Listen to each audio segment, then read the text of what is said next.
always beginners in the art of compassion. No matter how advanced or refined we believe our understanding to be, life is sure to present us with some new experience or encounter with pain we feel unprepared for. Over and over you are asked to meet change, loss, injustice. And over you are asked to find the strength to open when you are more inclined to shut down. There is nothing wimpy or starry-eyed about this essential Christian virtue. Living compassionately is rarely convenient and often downright challenging. It requires a willingness to pay the price for being aware of suffering and doing what is possible to diminish it. The call to compassion has been with me for a long time. A life-size replica of Michelangelo's Pietà rests in a large niche at the front of my religious community's chapel. Ever since my days as a young member, I have felt the call to accompany others in their suffering.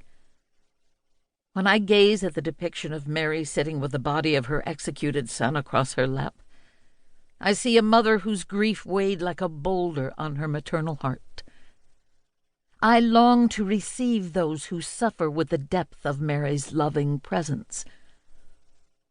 Compassion thrived in the heart of Jesus and in his teachings. If there is one virtue that most exemplifies his life, it is this one.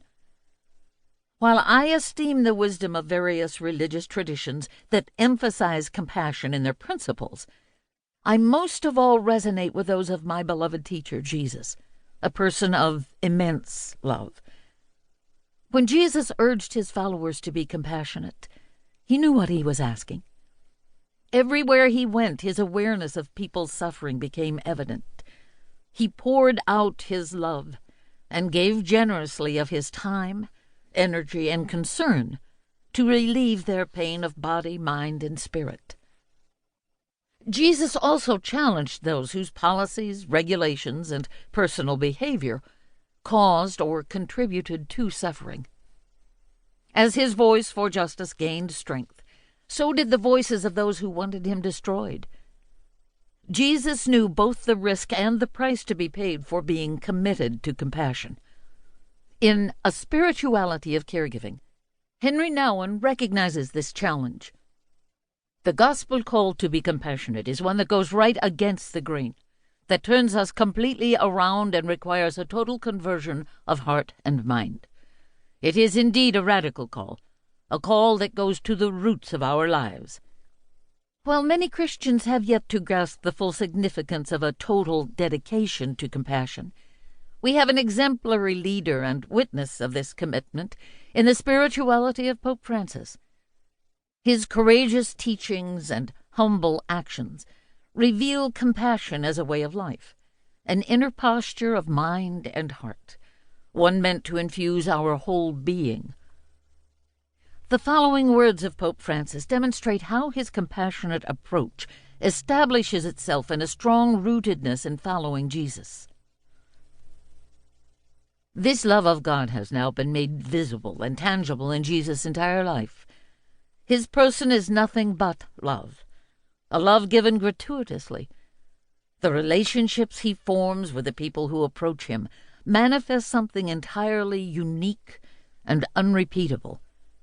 The signs he works, especially in favor of sinners, the poor, the marginalized, the sick, and the suffering, are all meant to teach mercy. Nothing in him is devoid of compassion.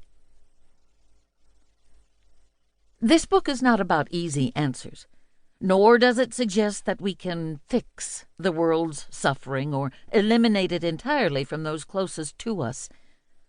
Rather, Boundless Compassion extends an invitation to grow in the kind of love that motivated Jesus to be a compassionate presence. This love will then flow generously through us into the lives of those who ache for a touch of loving kindness. Each of the 6 weeks' material presents insights and examples of how to enter into situations that contain travail and difficulty. This requires being in touch with how we think, feel, and respond to the suffering residing in ourselves and others, and how we interact with the extensive differences that trouble our world.